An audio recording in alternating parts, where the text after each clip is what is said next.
kamu udah belajar tentang hewan ruminansia belum? Udah, emangnya kenapa, Dep? Ini loh, sebenarnya aku masih bingung tentang hewan ruminansia. Kamu bisa jelasin ke aku nggak? Aku juga belum terlalu paham sih. Gimana kalau kita sama-sama nonton video Pak Yayat tentang hewan ruminansia? Wah, ide yang bagus tuh. Ayo. Assalamualaikum warahmatullahi wabarakatuh. Selamat pagi anak-anak. Gimana kabarnya hari ini? Sehat ya dan tetap semangat. Pembelajaran kita kali ini yaitu tentang sistem pencernaan hewan dan manusia. Tujuan dari pembelajaran kita kali ini, yang pertama, peserta didik dapat menemukan informasi tentang sistem pencernaan pada hewan dan manusia. Kemudian yang kedua, yaitu fungsi dari sistem pencernaan hewan dan manusia. Sebelum kita ke materi, yuk kita tepuk PPK dulu ya. Tepuk PPK.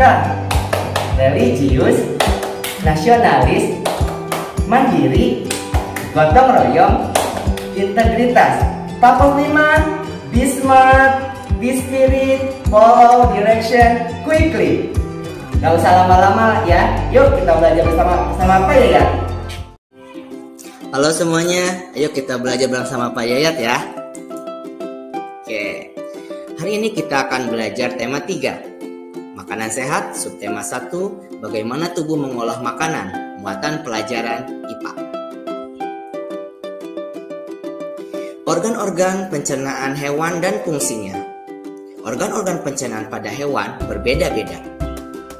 Organ-organ pencernaan tersebut mencerna makanan yang masuk ke dalam tubuh hewan dalam sebuah sistem pencernaan.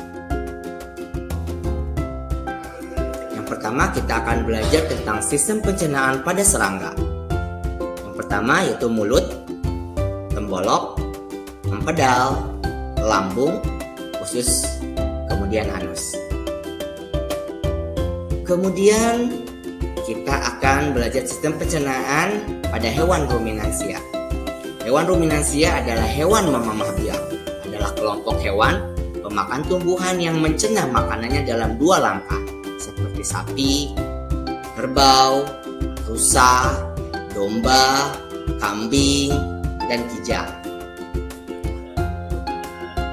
Kemudian bagaimana sih langkah mencerna makanannya? Pertama, mengunyah makanan mentah tersebut, kemudian mengeluarkan makanan yang setengah dicerna dan dikunyah kembali. Kemudian fungsinya ya ada gigi, ada lidah, dan saliva.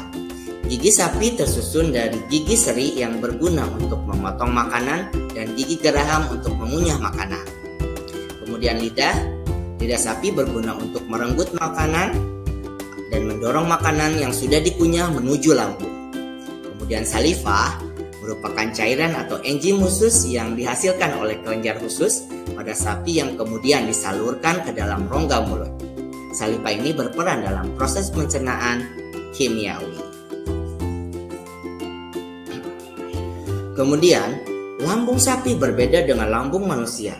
Ukurannya jauh lebih besar.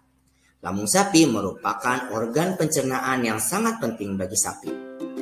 Lambung sapi terdiri atas 4 bagian, rumen, retikulum, omasum, dan abomasum. Oleh karena itu, sapi dikatakan memiliki 4 perut. Mari kita bahas satu persatu ya. Rumen atau disebut juga dengan perut besar, tempat terjadinya pencernaan dengan bantuan mikroba atau bakteri. Kemudian di sini makanan dicerna hingga menjadi bubur dengan gerakan mengaduk yang dilakukan oleh dinding rumen. Pada saat sapi beristirahat, makanan kembali ke mulut dan dikunyah kembali. Setelah dikunyah, untuk yang kedua kalinya, makanan masuk ke retikulum atau disebut juga dengan perut jala.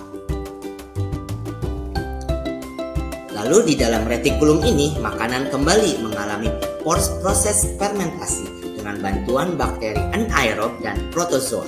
Di dalam bagian perut ini terjadi proses absorpsi dan penyaringan benda-benda asing yang masuk bersama makanan sehingga tidak masuk ke omasum atau disebut juga dengan perut kitab.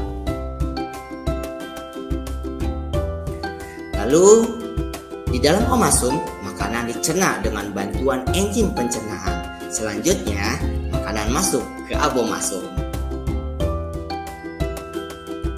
Lalu yang terakhir ada perut masam atau abomasum. Perut bagian inilah yang sebenarnya disebut dengan lambung. Di sini makanan dicerna dengan bantuan enzim pencernaan pepsin yang dihasilkan oleh abomasum. Lalu selanjutnya yaitu proses pencernaan pada ikan. Mulut, kerongkongan, lambung, usus, dan yang terakhir anus. Kemudian katak, mulut, kerongkongan, lambung, usus, dan yang terakhir anus. Reptilia, mulut, kerongkongan, lambung, usus, dan terakhir kloaka. Kemudian burung, mulut, kerongkongan, tembolok, lambung, empedal, usus, dan yang terakhir kloaka. Lalu mamalia, mulut, kerongkongan, lambung, usus halus, usus besar, dan yang terakhir anus.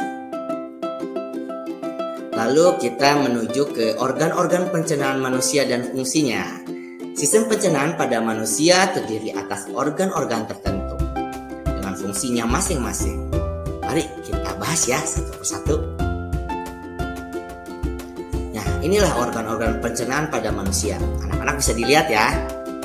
Pertama mulut, kerongkongan, lambung, usus halus, usus besar, dan yang terakhir anus. Lalu, ayo fungsinya apa? Yuk kita sama-sama belajar. Ya, yang pertama mulut, tempat makanan dihancurkan, fungsinya. Kedua, kerongkongan sebagai saluran penghubung mulut dan lambung. Yang ketiga, lambung, tempat mencerna makanan dengan bantuan enzim. Kemudian usus halus, tempat penyerap sari-sari makanan.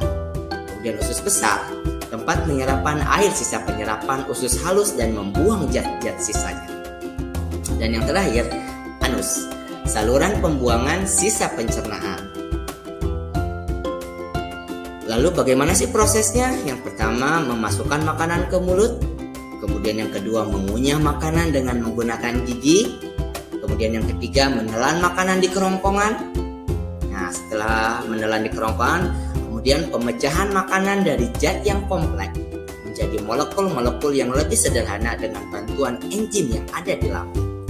Kemudian yang kelima, penyerapan sari-sari makanan yang terjadi di usus halus. Dan yang terakhir, proses pengeluaran sisa-sisa makanan yang sudah tidak diperlukan oleh tubuh melalui organ anus. Alhamdulillahirabbil alamin. Sudah selesailah untuk pelajaran kita kali ini. Tema 3, subtema 1, muatan pelajaran IPA. Mohon maaf apabila Pak Yayat dalam penyampaiannya ada salah. Bapak akhiri, wabillahi taufiq walhidayah. Wassalamualaikum warahmatullahi wabarakatuh. Terima kasih.